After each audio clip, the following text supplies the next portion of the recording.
إن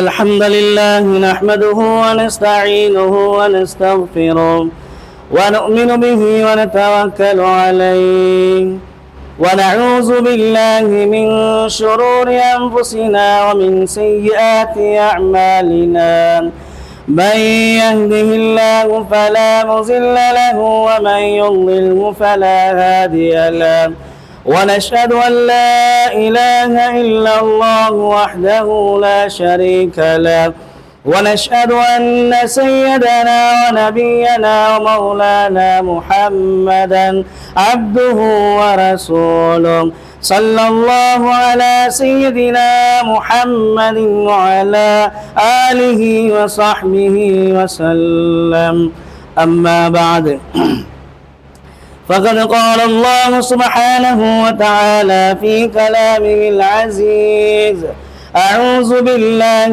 من الشيطان الرجيم بسم الله الرحمن الرحيم وقل رب واخفض لهما جناح الذل من الرحمة وقل رب ارحمهما كما ربياني صغيرا صدق الله مولانا العظيم. عن أبي عبد الرحمن عبد الله بن مسعود رضي الله تعالى عنه قال سألت النبي صلى الله عليه وسلم أي العمل أحب إلى الله تعالى قال الصلاة على وقتها قلت ثم أي قال بر الوالدين قلت ثم أي قال الجهاد في سبيل الله أو كما قال عليه الصلاة والسلام. சர்வ புகழும் புகழ்ச்சியும் சர்வலோகத்தை படைத்தாளுகின்ற எல்லாம் வல்ல அல்லாஹ் ஒருவனுக்கே புகழனைத்தும் அல்ஹம்துலில்லாஹ். உலகத்திற்கு அல்லாஹ் அனுப்பட்ட நபிமார்கள், ரசூல்மார்கள், சீர்வரிசைகள் அனைவருக்கும் தலைவராக இறுதியாக உலகத்துக்கு வருகை தந்து தன்னுடைய வாழ்வில் ஏற்படவிருந்த இன்பங்கள், துன்பங்கள், சுகங்கள் அனைத்தையும் பொருட்படுத்தாது தன்னுடைய உம்மத்தினருக்காக வேண்டி பாடுபட்ட எம் இருளும் மேலான் நன்னலம் பெருமான் ஆதி உத்தம கோமான் சர்வாதையால முஹம்மதே முஸ்தபா ஸல்லல்லாஹு அலைஹி வஸல்லம் அன்னவர்கள் மீதிலும் அன்னவர்களுடைய வாழ்க்கையை பின் துயர்ந்து வாழ்ந்த உத்தம சஹாபாக்கள், நல்லடியார்கள், தபா தாபிஊன்கள், இதுவரும் காலம் தொன்று தொற்றும் யாரெல்லாம் பின்பற்றி வாழப் போகின்றார்களோ அன்னவர்கள் மீதிலும் சாந்தியும் சமாதானமும் என்றென்றும் உண்டாவதாக வேண்டியதன் பின்னால் புனிதமிக்க ஜுமாவின் கடமையை நிறைவேற்றுவதற்காக வேண்டி அல்லாஹினுடைய மாளிகையிலே அமர்ந்திருக்கும் அல்லாஹின் நல்லடியார்களே, அல்லாஹ் சுப்ஹானஹு வ தஆலா அவன் நம்முடைய வாழ்வில் இவைகளை எல்லாம் எடுத்து நடக்குமாறு கட்டளையிட்டிருக்கிறானோ அவைகளை முடியுமான அளவு எடுத்து நடக்குமாறும் இவைகளை எல்லாம் வேண்டாம் என்று ஹராமாக்கி தடுத்து தடை செய்து நிறுத்தி வைத்திருக்கிறானோ அவைகளிலிருந்து முற்றுமுழுதாக தவிர்த்து நடந்து கொள்ளுமாறும் ஆரம்பமாக எனக்கும் அடுத்ததாக உங்களுக்கும் தக்வாவை கொண்டு வசியத்தும் நசீஹத்தும் செய்து கொள்கிறேன். அல்லாஹ்வின் நல்லடியார்களே, முஹர்ரமுடைய மாதம் பிறை 22வது நாளிலே இன்றைய ஹுத்பா பிரசங்கத்தை நாங்கள் அடைந்திருக்கிறோம். அல்லாஹ் சுப்ஹானஹு வ தஆலா இந்த உலகத்துடைய வாழ்க்கையை ஆகிரத்தை சம்பாதித்துக் கொள்வதற்காக, ஆகிரத்தை தயார் செய்து கொள்வதற்காக ஒரு சந்தர்ப்பமாக, ஒரு பாக்கியமாக அல்லாஹ் சுப்ஹானஹு வ தஆலா தந்திருக்கிறான். இந்த உலகத்துடைய வாழ்க்கை அல்லாஹ் எங்களுக்கு காலத்தையும் நேரத்தையும் ஏற்படுத்தி அந்த காலத்தை அல்லாஹ் எங்களுக்கு ரஹ்மத்தாக, அருளாக, பாக்கியமாக, நிஅமத்தாக அல்லாஹ் சுப்ஹானஹு வ தஆலா தந்திருக்கிறான். அதனால் தான் அல்லாஹ் குர்ஆன்ல வெற்றியாளர்களுடைய வெற்றியை பற்றி சொல்லுகிற நேரத்தில் அல்லாஹ் சுப்ஹானஹு வ தஆலா குர்ஆன்ல பேசும்போது காலத்தோடு சம்மதப்படுத்தி அல்லாஹ் பேசுகிறான். அதான் பாருங்க, வல் அஸ்ர், அல்லாஹ் காலத்தின் மீது அல்லாஹ் சத்தியம் செய்கிறான். அதே போல நாங்க ஒவ்வொரு நாளும் எங்களுடைய வாழ்க்கையில் கழிக்கக்கூடிய ஒவ்வொரு நாளுடைய நேரங்கள் அது காலையாக இருக்கலாம், மாலையாக இருக்கலாம், இரவாக இருக்கலாம், பகலாக இருக்கலாம், எதுவாக இருந்தாலும் அல்லாஹ் சுப்ஹானஹு வ தஆலா அந்த காலத்துடைய நேரத்தின் மீது அல்லாஹ் சத்தியம் செய்வதை நாங்கள் பார்க்கிறோம். வல் ஃபஜ்ர், ஃபஜ்ருடைய நேரத்தின் மீது சத்தியமாக, வல் லுஹா, லுஹாவுடைய நேரத்தின் மீது சத்தியமாக, நஹார் பகலுடைய நேரத்தின் மீது சத்தியமாக, வல்லைல் இரவுடைய நேரத்தின் மீது சத்தியமாக என்று அல்லாஹ் குர்ஆனிலே நாங்கள் உலகத்திலே வாழக்கூடிய எங்களுடைய வாழ்க்கையுடைய நேரங்கள் மீது அல்லாஹ் சத்தியம் செய்திருக்கிறான். எப்படி அல்லாஹ் குர்ஆன்ல காலங்கள நேரங்களை சத்தியம் செஞ்சானோ அதே போல அல்லாஹ் சுப்ஹானஹு வ தஆலா எங்களுடைய வாழ்க்கையில் எங்களுடைய வாழ்க்கையுடைய கட்டம் நாங்கள் இந்த உலகத்திலிருந்து பிறந்திலிருந்து மௌத்தாகக்கூடிய சந்தர்ப்பம் வரைக்கும் உள்ள கட்டத்தையும் அல்லாஹ் குர்ஆனிலே பேசியிருக்கிறான். எங்களுடைய குழந்தை பருவம், எங்களுடைய வாலிப பருவம், அதே போல எங்களுடைய வயோதிக பருவம், எங்களுடைய சிறு பிராயத்தை பற்றி அல்லாஹ் சுப்ஹானஹு வ தஆலா குர்ஆனிலே பேசியிருக்கிறான். அல்லாஹ் எப்படி குர்ஆன்ல காலங்கள் நேரங்களை எங்களுடைய வயதுடைய எல்லையில் அல்லாஹ் பேசியிருக்கிறானோ அதே போல அல்லாஹ் சுப்ஹானஹு வ தஆலா குர்ஆனிலே வாலிப பருவத்தையும் பற்றி அல்லாஹ் பேசியிருக்கிறான். எங்களுக்கு தெரியும், இன்றைக்கு ஜும்மாவுடைய நாள். நாங்கள் எல்லாரும் இன்றைய காலை பொழுதுல அதிகமானவர்கள் ஃபஜ்ருடைய தொழுகைக்கு பின்னால சூரத்துல் கஹ்ஃபை நாங்கள் ஓதிருப்போம். இந்த சூரத்துல் கஹ்ஃபில அல்லாஹ் 4 விதமான சரித்திரங்களை அல்லாஹ் சொல்லிக் கொண்டு வருகிறான். அதுல ஒன்றாக முதல் பக்கத்திலே அல்லாஹ் சுப்ஹானஹு வ தஆலா வாலிபத்தை பற்றி அல்லாஹ் பேசுகின்றான்.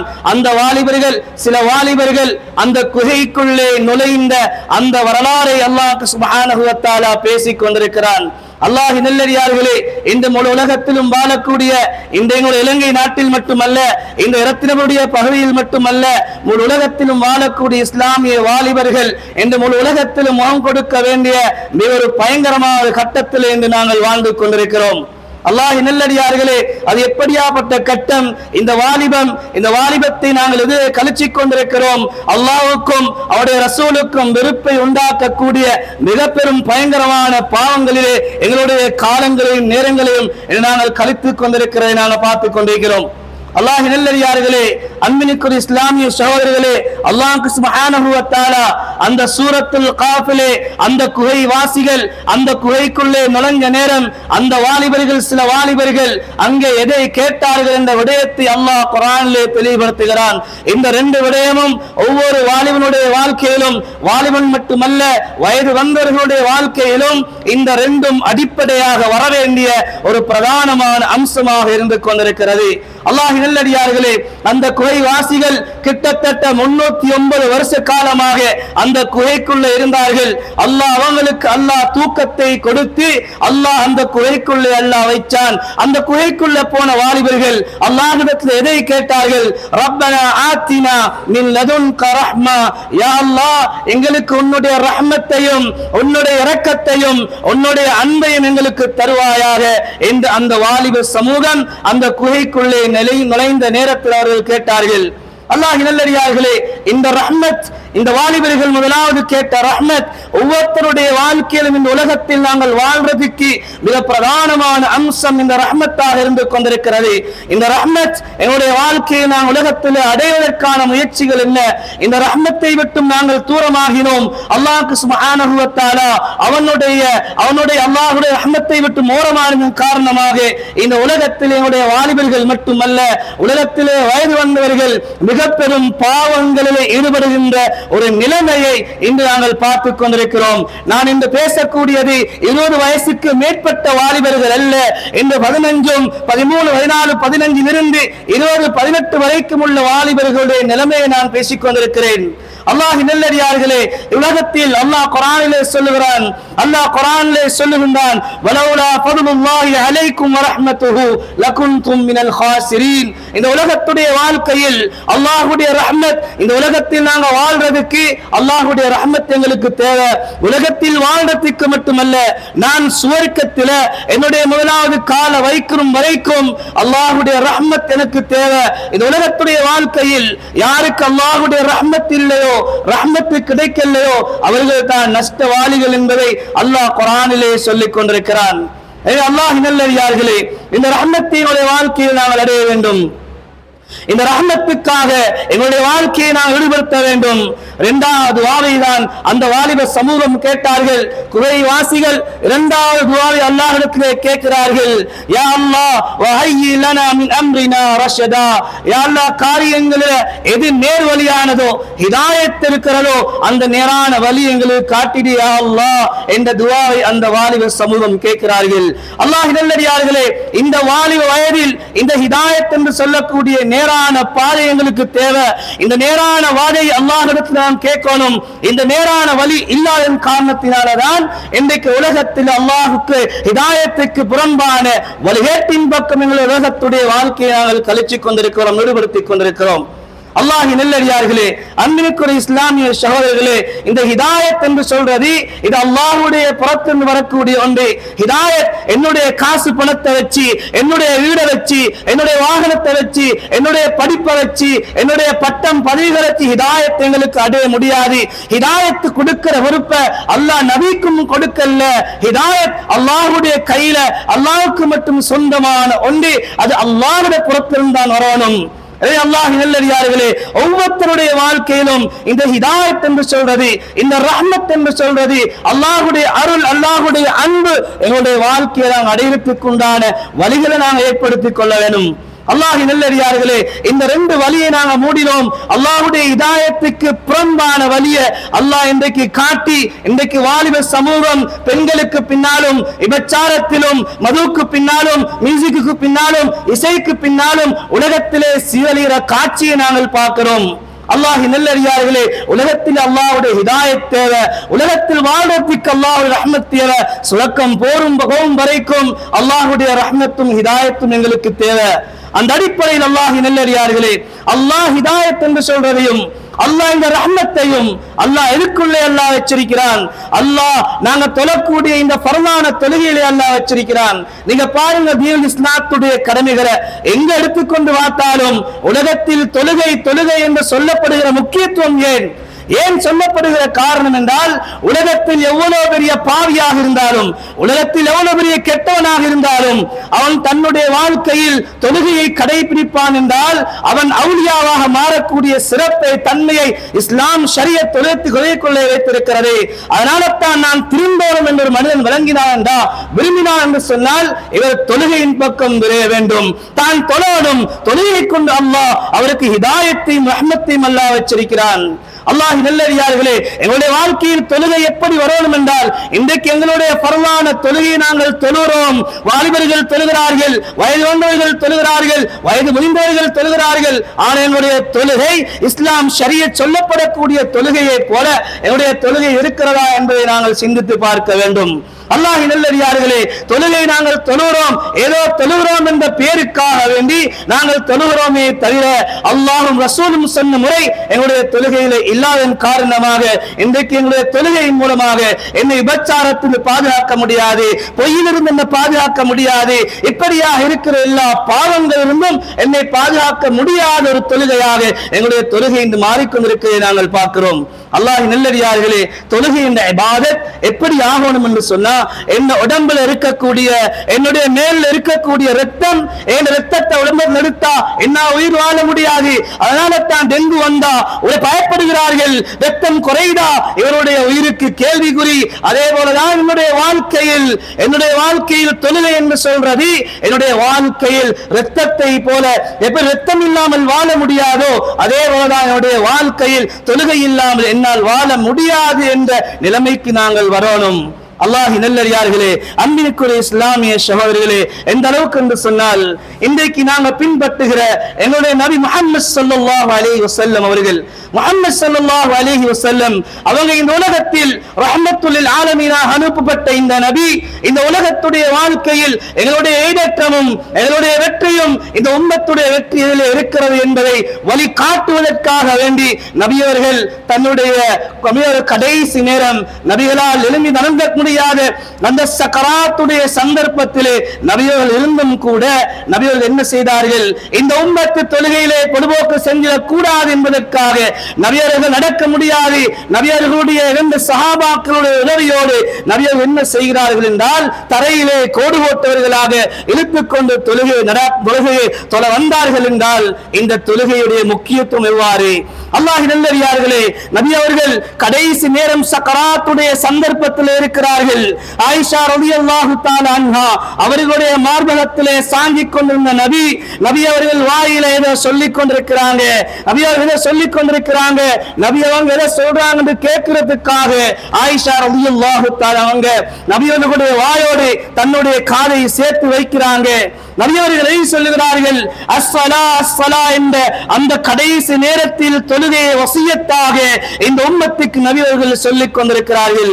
அல்லாஹ்வின் நல்லடியார்களே, நபியை பின்பற்றுகிற நாங்கள் முன்பின் பாவம் மன்னிக்கப்பட்ட நபி கியாமத்துடைய நாளையிலே அல்லாஹ்வுடைய அனுமதியோடு எங்களுக்காக வேண்டி சிபாரிஷ் செய்யக்கூடிய நபி, மகாமே மஹ்மூத என்ற உயர்ந்த அந்தஸ்திலே எழுப்பாட்டக்கூடிய நபி, ஹாத்தமுன் நபியீன் ஐமார்களுக்கெல்லாம் தலைவரான இறுதி நபியான முஹம்மது ஸல்லல்லாஹு அலைஹி வஸல்லம், குர்ஆன் கொடுக்கப்பட்ட நபி, அல்லாஹ் தொழுகையிலே கடைசி நேரத்திலே தொழுகையுடைய விடயத்திலே கவனமாக இருங்க, பேருதலாக இருங்க என்று சொன்னார்கள் என்றால் அல்லாஹ் நல்லடியார்களே, இந்த வசியத்துடைய வாழ்க்கை எங்களுக்கு இருக்கிறது. நபியை பின்பற்றுகிற நாங்கள், நபியுடைய சுன்னாவை பின்பற்றக்கூடிய நாங்கள் அல்லாஹ்வுடைய பருவலை எவ்வளவு வடிவோக்கு செய்கிறோம். நபியரின் உம்மத்துடைய வெற்றி அல்லாஹ் தொழுகையிலே நபியர்கள் வைச்சார்கள், அல்லாஹ் வச்சிருக்கிறான்.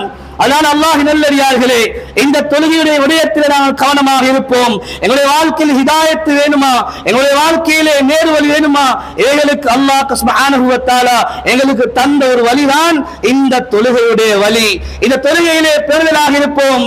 அல்லாஹ் நபியவர்களுக்கு அல்லாஹ் சொல்லுகிறான், நபியே, இந்த தொழுகை என்பது இது நான் மட்டும் தொழுகை அல்ல, குடும்பமாக நிறைவேற்றப்படக்கூடிய இபாதத் இந்த தொழுகையுடைய இபாதத். இன்றைக்கு வீட்டில் கணவன் தொழுதா மனைவிக்கு தொழுகை இல்ல, மனைவி தொழுதா பிள்ளைகளுக்கு தொழுகை இல்ல.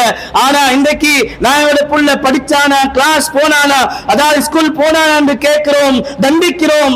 யாருடைய வீட்டிலாவது அல்ல, எல்லாரும் அல்ல, சிலருடைய வீட்டிலே என்னுடைய பிள்ளை தொழுதானா என்று கேட்கிறதுக்கு கூட பாக்கியம் இல்லாதவர்களா இருக்கிறோம். அல்லாஹ் நல்லடியார்களே, தொழுகைக்காக அனுப்பிய எத்தனையோ தாய் தாப்பன்கள் பிள்ளைகளுக்கு ஏச்சிப்பட்டவர்களும் இருக்கிறார்கள். அப்படியாப்பட்ட காலத்துல தான் நாங்கள் இன்று வாழ்ந்து கொண்டிருக்கிறோம். அல்லாஹ் நல்லடியார்களே, அடுத்த அமல்தான் அல்லாஹ்வுடைய ஹிதாயத்தை தரக்கூடிய, அல்லாஹ்வுடைய ரஹ்மத்தை தரக்கூடிய அமல்தான் குர்ஆனுடைய அமல். இந்த குர்ஆன் எங்களுடைய வாழ்க்கையில் எவ்வளவு இருக்கிறது, இந்த குர்ஆனுடைய வாழ்க்கையில் எவ்வளவு இருக்கிறது அல்லாஹ் நல்லடியார்களே. இந்த குர்ஆன் எங்களுடைய வாழ்க்கை ஒரு கேள்விக்குறியாக இருக்கிற ஒரு காலம். குர்ஆனை சுமந்தவர்களையும் குர்ஆனை ஓதுகிறவர்களும் படிக்கிறவர்களையும் ஒரு அற்பமாக கேவலமாக பார்க்கக்கூடிய ஒரு காலகட்டத்திலே நாங்கள் வாழ்ந்து கொண்டிருக்கிறோம். அல்லாஹ் நல்லடியார்களே, இந்த குர்ஆனுடைய மதரசா எடுங்கள், எல்லா படிப்புகளையும் கொடுக்கிறதோட இந்த தீனுடைய படிப்பை நாம் கொடுக்க வேண்டும், தீனுக்கு முக்கியத்துவம் கொடுக்க வேண்டும். அதற்கு பின்னால் எல்லா படிப்பையும் நாங்கள் கொடுப்போம். மேலானவர்களே, இந்த அல்லாஹ் நல்லடியார்களே, உலகத்துடைய அதாவது குர்ஆனுடைய அறிவு எந்த அளவுக்கு என்று சொன்னால், இந்த குர்ஆன் எங்கே ஓதப்படுவது? குர்ஆன் மையத்து வீட்டில தான் ஓதப்படுவது. இன்றைக்கு ஒவ்வொரு வீடுகளும் என்று அதாவது படம் பார்க்கக்கூடிய தியேட்டர்களாக, இந்த ஒவ்வொரு வீடுகளும் விபச்சார விடுதிகளாக இந்த ஒவ்வொரு வீடுகளும் மாறிக்கொண்டிருப்பதை ஆதாரப்பூர்வமாக நாங்கள் பேசிக் கொண்டிருக்கிறோம். அல்லாஹ் நல்லடியார்களே, ஒரு வீட்டில் ஒரு மரணம் ஏற்பட்டால், யாராவது மௌத்தாகினாங்க என்றா வீட்டுல இருக்கிற சின்ன பிள்ளை அனுப்புவாங்க பள்ளி அசரத்து கிட்ட. 30 ஜுசு ஒன்று இருக்கிற ஒவ்வொரு ஜுசுவா இருக்கிற 30 ஜுசா குரான சொல்லுவாங்க.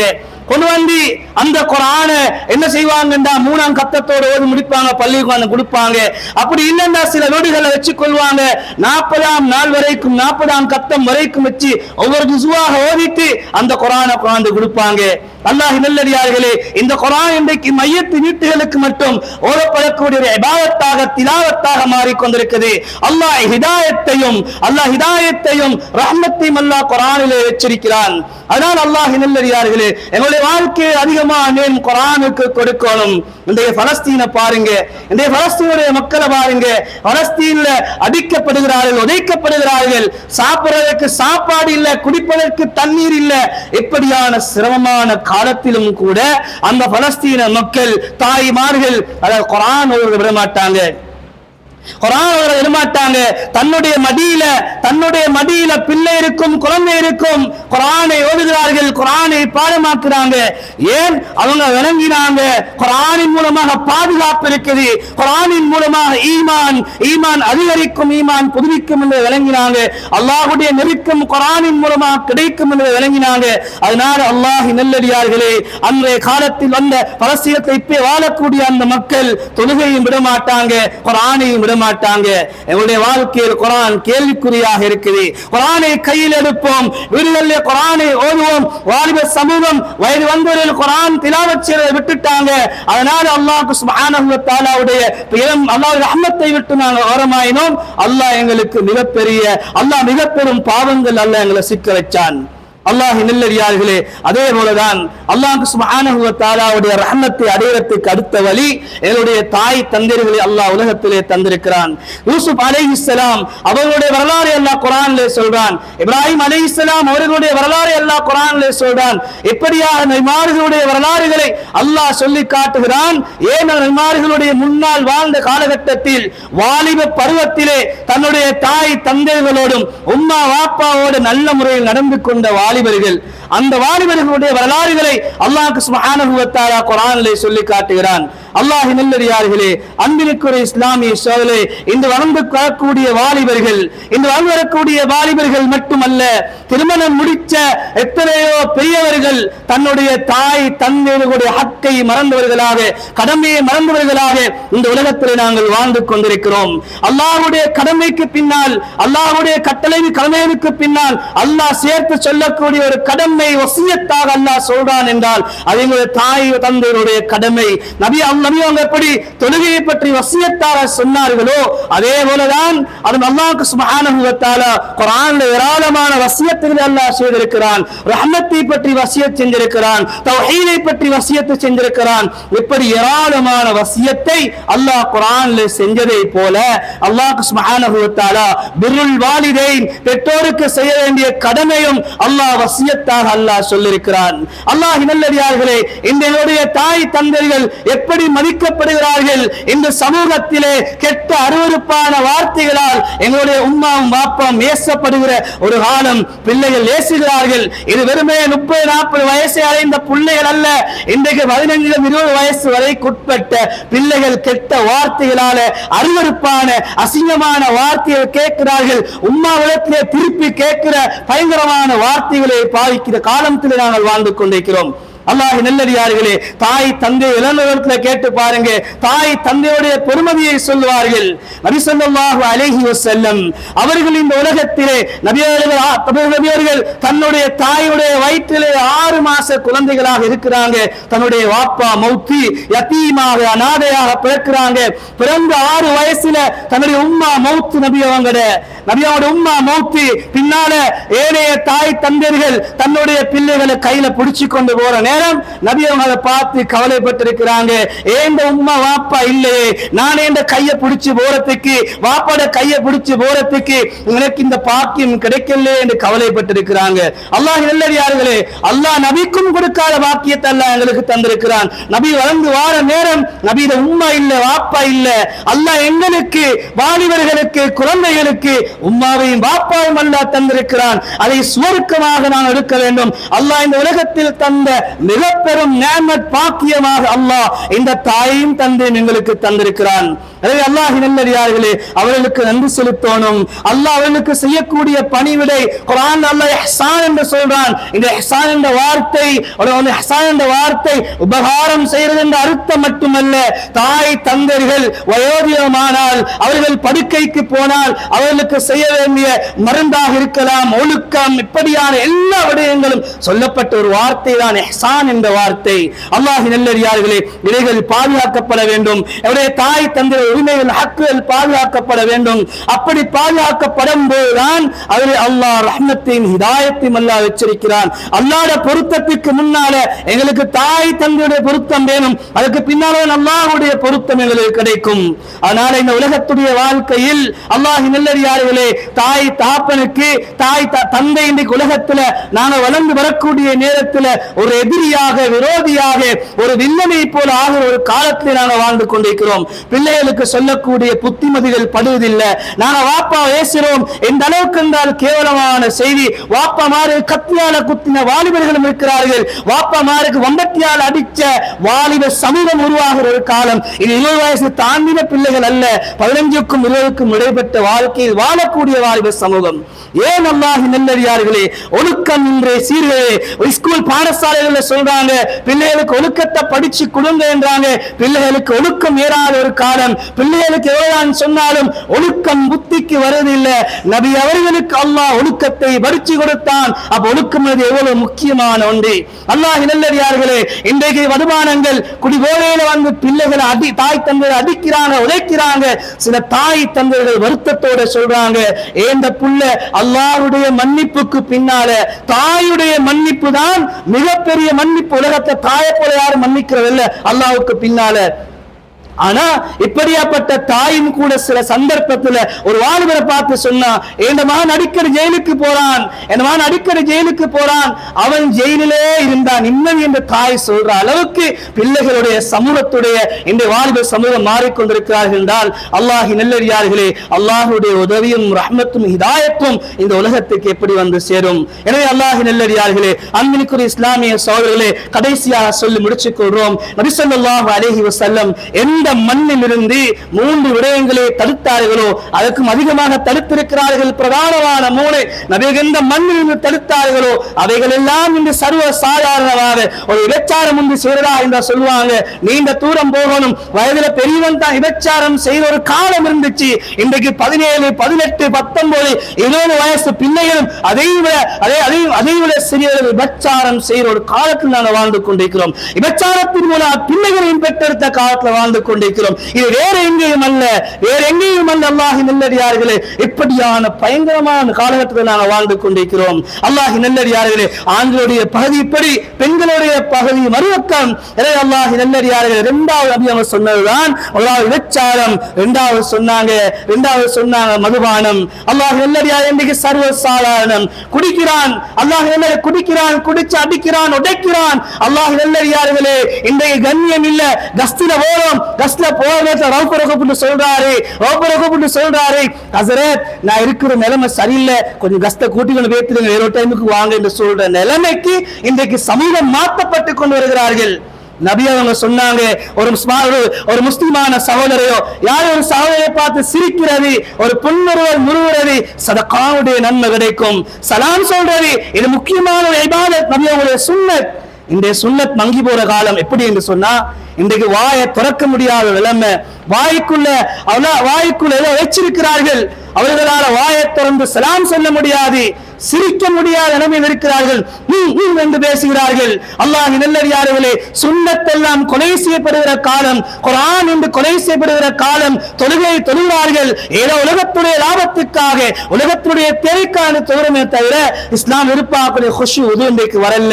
எனவே அல்லாஹ்வின் நல்லடியார்களே, இந்த உலகத்துடைய வாழ்க்கையில் நாங்கள் அல்லாஹ்வுடைய ரஹ்மத்தையும் அடைகிற வழிகள் எல்லாம் அடைச்சிட்டு அல்லாஹ்வுடைய உதவியை எதிர்பார்க்க முடியாது. வாலிபர்களே, உங்களுடைய வாழ்க்கையை நீங்கள் விபச்சாரம் செய்வீர்கள் என்றால் அல்லாஹ்வுடைய வாழ்க்கை எதிர்காலத்தில் கேள்விக்குறியாக ஆக்குவான். எனவே விபச்சாரம் என்ற பாவம், மதுபானம் இன்றைக்கு அரபு நாடுகளிலும் மியூசிக்கல் ஷோ நடக்குது, இன்றைக்கு எங்களுடைய வீடுக்குள்ளே நடக்குது, விபச்சாரம் நடக்குது. அல்லாஹ்வின் நல்லடியார்களே, அல்லாஹ்வுடைய உதவி எப்படி இறங்கும்? அல்லாஹ் இந்த உலகத்தில் இந்த நாட்டில் எங்களை கண்ணியமாக வச்சிருக்கிறதும் பரக்கத்தாக வச்சிருக்கிறதும் இது அல்லாஹ்வுடைய ஏதோ பெரிய ரஹ்மத் என்று நான் சொல்லணும். எனவே அல்லாஹ்வின் நல்லடியார்களே, முதலாவது வாழ்க்கையில் தொழுகையை நாங்கள் எடுப்போம். 2வது வாழ்க்கை வாழ்க்கையில் தாய் தந்தையோட உறவை நாங்கள் பேணுவோம். மூன்றாவது எங்களுடைய வாழ்க்கையில குர்ஆனை எடுப்போம். அல்லாஹ் சுப்ஹானஹு வ தஆலா இந்த உலகத்துடைய வாழ்க்கையை நிம்மதியும் சந்தோஷத்தையும் ஆகிரத்திலும் கண்ணியத்தை அடைய முடியக்கூடிய வாழ்க்கை அல்லாஹ் எங்களுக்கு தருவான். எனவே அல்லாஹ் சுப்ஹானஹு வ தஆலா சுவர்க்கத்தை அடையக்கூடிய பாக்கியத்தை அல்லாஹ் விரும்பக்கூடிய வாழ்க்கையை வாழ்ந்து அல்லாஹ்வுடைய ரஹ்மத்தையும் அடைஞ்சி ஹிதாயத்தையும் அடைஞ்சி இந்த உலகத்துடைய வாழ்க்கையை சீதேவியாக வாழ்ந்து சுவர்க்கத்தை அடையக்கூடிய பாக்கியத்தை அல்லாஹ் இந்த அனைவருக்கும் தந்தல்வானாக. வாஹிரு தஅவானா அல்ஹம்துலில்லாஹி ரப்பில் ஆலமீன். அல்ஹம்துலில்லாஹி ரப்பில் ஆலமீன். والصلاة والسلام على رسول الله محمد بن عبد الله وعلى آل حزب الله أما بعد. فيا أيها الناس أوصيكم ونفسي أولا بتقوى الله وأحذركم عبوسا قمطريرا. فقد قال الله سبحانه وتعالى في كلام العزيز: أعوذ بالله من الشيطان الرجيم. بسم الله الرحمن الرحيم. واخفض لهما جناح الذل من الرحمة وقل رب ارحمهما كما ربياني صغيرا. صدق الله مولانا العظيم. عن أبي عبد الرحمن عبد الله بن مسعود رضي الله تعالى قال: سألت النبي صلى الله عليه وسلم: أي العمل أحب إلى الله تعالى؟ قال: الصلاة على وقتها. قلت: ثم أي؟ قال: بر الوالدين. قلت: ثم أي؟ قال: الجهاد في سبيل الله، أو كما قال عليه الصلاة والسلام. بارك الله لنا ولكم بالقرآن العظيم ونفعنا بالآيات والذكر الحكيم. أقول قولي هذا، أستغفر الله لي ولكم فاستغفروه إنه الغفور الرحيم.